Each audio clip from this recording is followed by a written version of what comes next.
দেশ বিদেশের সর্বশেষ স্পোর্টস আপডেট নিয়ে বিয়ন্ড বর্ডার স্পোর্টসের নিয়মিত আয়োজন sports bulletin powered by beyond border study abroad. আর এই আপডেট নিয়ে আপনাদের সাথে আছি আমি সুমাইয়া জাহান সামান্থা। চলুন দেখে নেই আজকের স্পোর্টস আপডেট। অস্ট্রেলিয়ার বিপক্ষে প্রথম টি-20তে ব্যাটিং ব্যর্থতায় ১৯ ওভারে ১৩১ রানে অল আউট হয়েছে বাংলাদেশ। শুরুতে সাইফ হাসান ও তানজিদ তামিম ভালো শুরু করলেও পরে একের পর এক উইকেট হারায় টাইগাররা।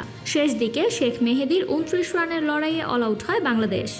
নেদারল্যান্ডসের বিপক্ষে জয়ের ম্যাচে ৩৩ বলে হাফ সেঞ্চুরি করে আইসিসি নারী টি-20 র্যাঙ্কিংয়ে ৩৬ ধাপ এগিয়েছেন বাংলাদেশের জুয়াইরিয়া ফেরদৌস। এছাড়া ৭ ধাপ উন্নতি করেছেন শারমিন আক্তার। বিশ্বকাপে প্রথমবার খেলতে নেমে অস্ট্রিয়ার কাছে ৩-১ গোলে হেরেছে জর্ডান। অস্ট্রিয়ার হয়ে গোল করেন রোমানো স্মিথ ও মার্কো আর্নাউতোভিচ। আর জর্ডানের হয়ে একমাত্র গোলটি করেন আলী ওলওয়ান। এছাড়া এ জয়ে যে গ্রুপে ৩ পয়েন্ট নিয়ে দ্বিতীয় স্থানে রয়েছে অস্ট্রিয়া।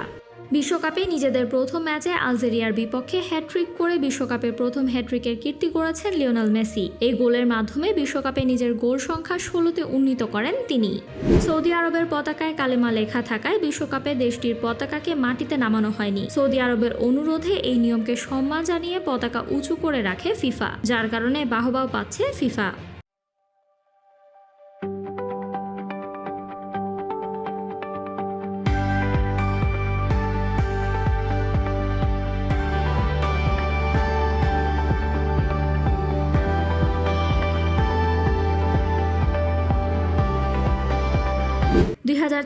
বিশ্বকাপে সেনেগালের বিপক্ষে ৩-১ গোলের জয়ে জোড়া গোল করে ফ্রান্সের সর্বকালের সর্বোচ্চ গোলদাতা হয়েছেন কিলিয়ান এমবাপ্পে। এছাড়া বাকি একটি গোল করেন ব্র্যাডলি বারকোলা। অন্যদিকে সেনেগালের হয়ে একমাত্র গোলটি করেন ইব্রাহিমা এমবায়ে। G7 সম্মেলনের প্রথম দিনে যুক্তরাষ্ট্রের প্রেসিডেন্ট ডোনাল্ড ট্রাম্পকে জার্মান ফুটবল দলের জার্সি উপহার দেন জার্মান চ্যান্সেলর। এর মাধ্যমে ইউক্রেন ও ইরান ইস্যুতে মত পার্থক্য থাকলেও সম্মেলনে ট্রাম্প প্রশাসকের সঙ্গে সম্পর্ক আরও ঘনিষ্ঠ করার চেষ্টা করছে ইউরোপীয় দেশগুলো। বিশ্বকাপ ফাইনালে ট্রফি দেওয়ার নিয়ম বদলাতে চান ডোনাল্ড ট্রাম্প। প্রচলিত নিয়মে বিশ্বকাপ ফাইনাল শেষে চ্যাম্পিয়ন দলের হাতে ফিফার সভাপতি ট্রফি তুলে দিলেও আয়োজক দেশের রাষ্ট্রপ্রধান হিসেবে ট্রফি দেওয়ার সুযোগ পেতে পারেন ট্রাম্প।